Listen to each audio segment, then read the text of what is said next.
What up? What up? What up? We are finally back on track with a good camera. Um, I hope everybody's having a great start to their week. I hope everybody had a great St. Patrick's Day. I guess if that's something that you're into. As you can see, I'm not wearing green because I'm not really into St. Patrick's Day like that. But if you like it, I love it.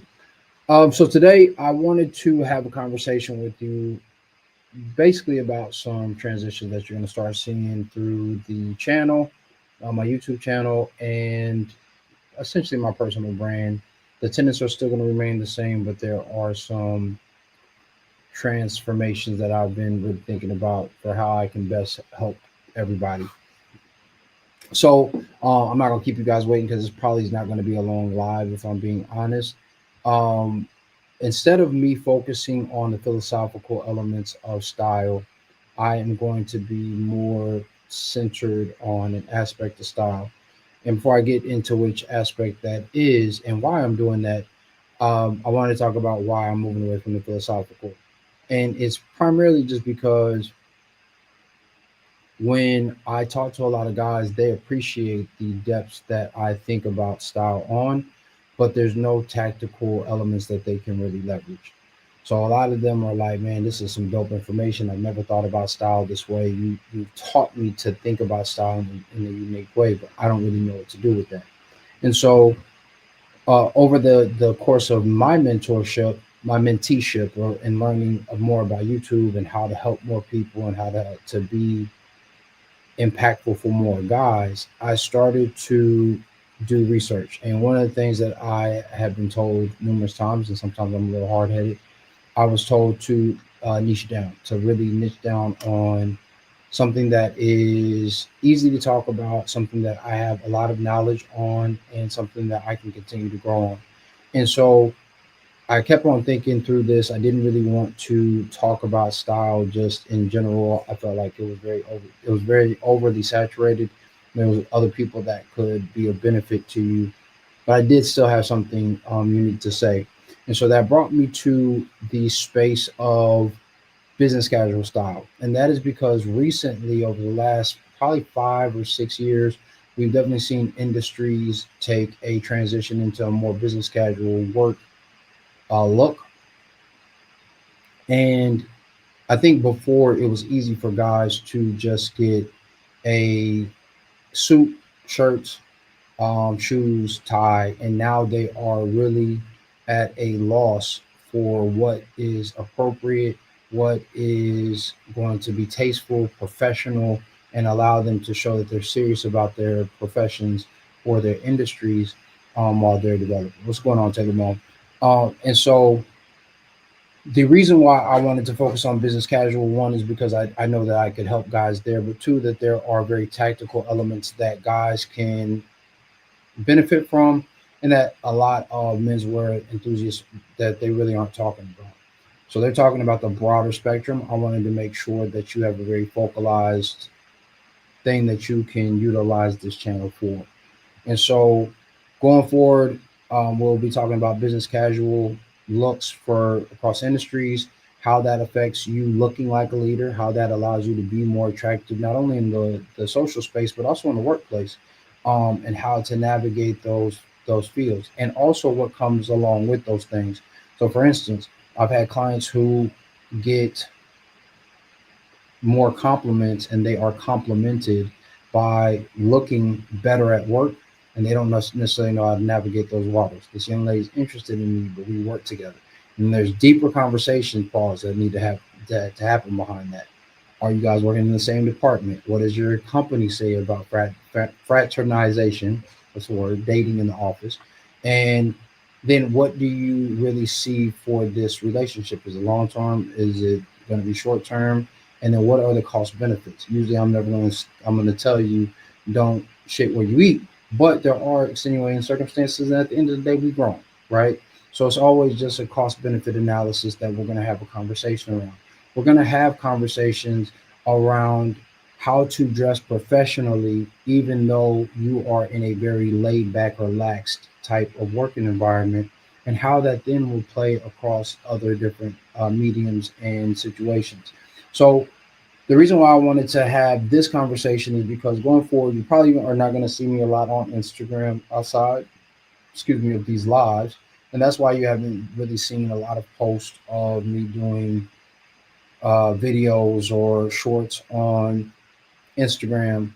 Uh, and you may see me more on Facebook, just having the stream of consciousness. So if you're interested in that, you still follow Style Architects, which will become very soon business casual consulting or business casual consultant, where we'll have these conversations, but those will still be a stream of consciousness. Here on these lives on Mondays, I will now be going forward to answer any of your business casual questions. This can still be style related, so what jacket should I buy for the upcoming season? You definitely can have that. Just understand that my perspective is always going to be context based. So if you've been rocking with me for any amount of time, you've heard me say when somebody asks a question, what's the context here? What's the context for how we're putting this look together? And that's usually because, generally speaking, what happens for most guys is they will grab something and they're getting it not because it is of benefit to them, or the context that they need to wear it. It's just because that was what was trending. That was what everybody said was cool. And if that's the case for you, this is not going to be the channel for you. I'm just going to tell you now. We're not going to really be focused on trends in the typical sense. We're going to be focused more on the understanding of how trends are affecting style. This is not going to be a streetwear or a overly laxed space. So I'm not going to be talking to you about the best t-shirts in mass. We'll talk about t-shirts briefly. We're not going to be talking about the best t-shirts for you to go buy. We will talk about the best polos for you to buy, but we're not going to talk about how you can wear Jordans at the office because I don't know shit about Jordans. If I'm being honest with you. That's not my space. This is for the guy who wants to elevate his personal brand in the office, who's looking to elevate his personal brand, even if it's going to be to develop business. If you are in the legal field and you know that you need to be dressed up, you know that you need to represent your law firm or your company, that you're doing so at all points, right? So there are going to be much more tactical elements that you can begin to leverage. There still will be some philosophical conversations. Sometimes I can't speak on the live, but you will start to see those philosophical conversations have tactical meanings or tactical elements in that. And when we hop on lives, they will generally be to offer more in-depth explanations and or review feedback for any of the videos that have been posted. If not, I'm not going to overwhelm and or preach or lecture you on a subject matter. I think that it has extreme value. It's just not as of beneficial, seemingly, to my audience as I would like it to be. It's not engaging. It doesn't allow you to ask questions or to develop an awareness. It just sounds like I'm speaking, and I'm getting practice. And I appreciate you guys for being an audience to that thus far. I just wanted to let you know that those changes are happening. So honestly, we'll hop on. I'll review what the previous video was, an overview. And then if anybody's watched the video, then they'll have the opportunity to ask follow-up questions that will then allow them to focus on their own uh, style development and their own personal presentation so that they are showing up as the best versions of themselves. And if there's not any questions after I've done the review, it'll probably just be 10-minute lives that we're putting up so that you get the baseline of what to go back and check out in the video if you haven't watched it, or to get more in-depth insights if you have watched the video. So it'll be mutually beneficial. And if there are questions, I'll be on here as long as the questions are being asked. If they're not, then you got 10 minutes of good game. So I wanted to make sure that you guys had that information. There's just been a lot of insights that have said, could you continue to talk about philosophy when it comes to style for the next 10 to 15 years, if your channel lasts that long. And I confidently know that I could, but just as when I'm working with my clients, the next question came: is your audience looking for that? Do you have an audience that is looking for the philosophical elements of style? And that it just wasn't happening. So, with that being said, that's how we'll be moving forward. Taylor Moon asked thoughts on open weave knits for the office. So I'm assuming you're talking about some of your some of your knits. So if you guys have not checked out Taylor Moan on Facebook, YouTube, or Instagram, please make sure that you go to Instagram to tailoredmoan.co and check out some of his items, or you can go to tailoredmoan.com to check out some of his pieces.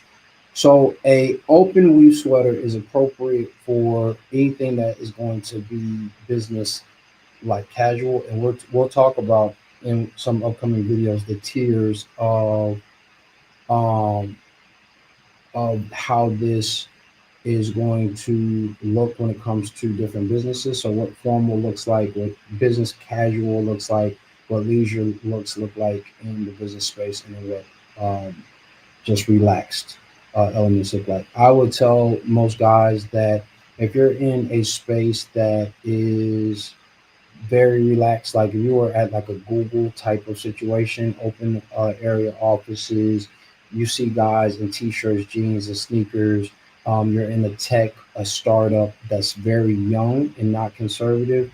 Knits are always great in the casual space. So if you're seeing any of the cable knits, or you're seeing something that you would wear out on a Saturday, like right for brunch or to just kick it. And we'll also start having some images. I'm gonna work on that as well. And this is something that you may see the guys with the jeans. They got the deck shoes, or nobody wears Keds anymore, but like deck shoes on, and they're just chilling. I would tell you, if you're on that leisure or socially casual space in the work place, then that's perfectly fine. If you are in a more professional driven space, and this is a place where you're going to be in the office for real estate, if you are in an office for a corporate Fortune 500 company, but it is still more on the casual side, a la you're probably working for like Gary Vee, or one of those types of enterprises, then there's great knit polos that are dressy. There are amazing knit polos now that have shirt collars. So similar to what I'm wearing right now would be perfectly acceptable in a office environment like that. Um, there are some other ones, like I said, that have a dress shirt collar. You've seen me wear the pop over with the dress shirt collar. I've worn that with a tie before, the very casual way. So that's definitely appropriate. But when we start talking to higher, or speaking of higher elements, if you're working for a conservative work environment, a la you're on Wall Street, or you're working for a hedge fund, you're working in the financial space, on business to business, or very high net worth individuals, or you're in the legal field, any one of those different types of situations, I would err against you wearing a polo, not because it's inappropriate, but because you never know who you're going to run into. And so, leisure or wealthy individuals, high touch, high net worth individuals are generally going to expect a higher level of presentation no matter how they present themselves. So it's very likely that that person is going to come in a t-shirt, jeans, and sneakers, hat sitting down low, or they're going to come in a puffer vest, pair of jeans, and a t-shirt, but they still expect their staff, or the people that they work with or for, or under, over, the work people that they work over, to um, present themselves in a professional way. And that doesn't mean that you have to be stuffy or you have to have on a suit and tie, but they definitely want an elevated look. So this is something for my financial guys. Of course, we change this color um, that they would work with. So I would change the color of the polo to either black or light gray. oatmeal gray. This is fine. With the red, it's going to be a little too dark. So I would tell them to lighten up the polo so that it airs away from the seriousness and creates a more connective uh, interaction. So, great question, Taylor Moon. So we'll be having conversations about that.